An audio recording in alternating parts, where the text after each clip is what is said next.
Basata inajua Shanga ni kiungo gani? Ila anategemea mazingira unayataja. Ukisema vitu fulani udambo, yani unatoa utamu. Vinaongeza ladha. Mashujaa mmefikia huko? Blaza vinaongeza ladha vile. Mpaka Mashujaa kumbe Mashujaa pia wanaijua Shanga. Blaza Shanga.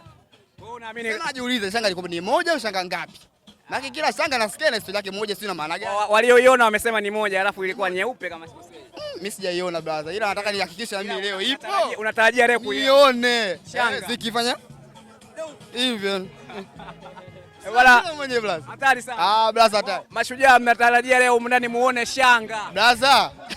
Shanga ni muhimu kuziona, nataka pia mpira uchezeke tuone. Mpira pia uchezwe. Simba bado ni timu kubwa, lakini kwa leo blaza maeneo ya wenga watu waamini atatokea leo. Unaweza kagawa utamu Simba. Blaza utamu. Blaza utamu. Ukichanganya na Shanga. Blaza utamu. Ndugu mwandishi utamu. Tuangalie boli. Tuangalie boli. Dakika 90 zitaongea. Itaongeza. Kifungwa na kutafuta. Ni matokeo blaza. Sawa, sio kesi. Ni mshabiki wa Mashujaa ambaye hapa tunavyoona ndo mchezo ambao unatarajiwa kuchezwa muda mfupi ujao.